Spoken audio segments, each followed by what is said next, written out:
Hello food lovers, simple ಆಗಿ evening ಸ್ನ್ಯಾಕ್ಸ್ಗೆ ತುಂಬ ಟೇಸ್ಟಿಯಾಗಿ ಖಾರ ಮಂಡಕ್ಕಿ ಹೇಗೆ ಮಾಡ್ಕೊಳ್ಳೋದು ಅಂತ ನಾವಿವತ್ತು ನೋಡೋಣ. ಬನ್ನಿ, ಲೇಟ್ ಮಾಡದೆ ವಿಡಿಯೋ ಒಳಗಡೆ ಹೋಗೋದಕ್ಕಿಂತ ಮುಂಚೆ ನೀವಿನ್ನು ನಮ್ಮ ಚಾನಲ್ನ ಸಬ್ಸ್ಕ್ರೈಬ್ ಮಾಡ್ಕೊಂಡಿಲ್ಲ ಅಂದರೆ ಇವಾಗಲೇ ಸಬ್ಸ್ಕ್ರೈಬ್ ಮಾಡ್ಕೊಳ್ಳಿ.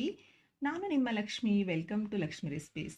ನೋಡಿ ವೀಕ್ಷಕರೇ, ನಾನಿಲ್ಲಿ 2 ಲೀಟರ್ ಮಂಡಕ್ಕಿ ತೊಗೊಂಡಿದ್ದೀನಿ, ಅರ್ಧ ಕಪ್ ಕಡಲೆ ಬೀಜ, 1/4 ಕಪ್ ಹುರ್ಗಡ್ಲೆ ತೊಗೊಂಡಿದ್ದೀನಿ, 1 ಗಡ್ಡೆ ಬೆಳ್ಳುಳ್ಳಿನ ಈ ರೀತಿ ಜಜ್ಜಿ ತೊಗೊಂಡಿದ್ದೀನಿ, ಒಂದು 10 ಒಣಮೆಣಸಿನ್ಕಾಯಿನ ಈ ರೀತಿಯಾಗಿ ಮುರಿದು ತೊಗೊಂಡಿದ್ದೀನಿ, ಸ್ವಲ್ಪ ಕರಿಬೇವಿನ ಸೊಪ್ಪು, 3/4 ಟೇಬಲ್ ಸ್ಪೂನ್ ಅರಿಶಿನ ಪುಡಿ, ಅರ್ಧ ಟೇಬಲ್ ಸ್ಪೂನ್ ಜೀರಿಗೆ, ರುಚಿಗೆ ತಕ್ಕಷ್ಟು ಉಪ್ಪು, 6 ಟೇಬಲ್ ಸ್ಪೂನ್ ಎಣ್ಣೆ.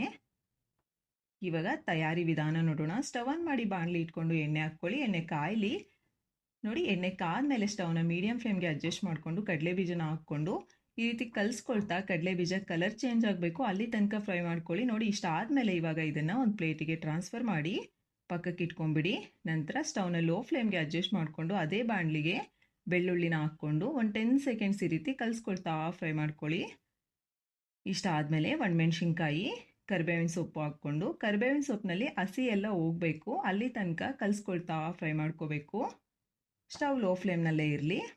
ನಂತರ ಜೀರಿಗೆ, ಅರಿಶಿನ ಪುಡಿ, ಉಪ್ಪನ್ನ ಹಾಕ್ಕೊಂಡು ಮತ್ತೆ ಒಂದು 5 ಸೆಕೆಂಡ್ಸ್ ಈ ರೀತಿ ಕಲಿಸ್ಕೊಳ್ತಾ ಫ್ರೈ ಮಾಡ್ಕೋಬೇಕು. ಕಲಿಸ್ಕೊಳ್ತಲೇ ಇರಬೇಕು, ಇಲ್ಲ ಅಂದರೆ ಸೀದೋಗ್ಬಿಡುತ್ತೆ.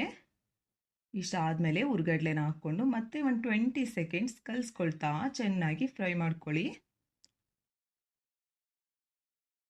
ನಂತರ ನಾವು ಮೊದಲೇ ಫ್ರೈ ಮಾಡಿ ಇಟ್ಕೊಂಡಿದ್ವಲ್ಲ ಕಡಲೆ ಬೀಜನ ಹಾಕ್ಕೊಂಡು ಚೆನ್ನಾಗಿ ಒಂದ್ಸಲ ಮಿಕ್ಸ್ ಮಾಡಿಕೊಂಡು ಸ್ಟವ್ನ ಆಫ್ ಮಾಡಿ ಇದಕ್ಕೆ ಮಂಡಕ್ಕಿನ ಹಾಕ್ಕೊಂಡು ಚೆನ್ನಾಗಿ ಕಲಿಸ್ಕೊಂಡ್ರಿ ಅಂದರೆ ಮುಗೀತು, ನಿಮಗೆ ತುಂಬ ಟೇಸ್ಟಿಯಾಗಿರುವಂತಹ ಖಾರ ಮಂಡಕ್ಕಿ ರೆಡಿ ಆಗಿಬಿಡುತ್ತೆ.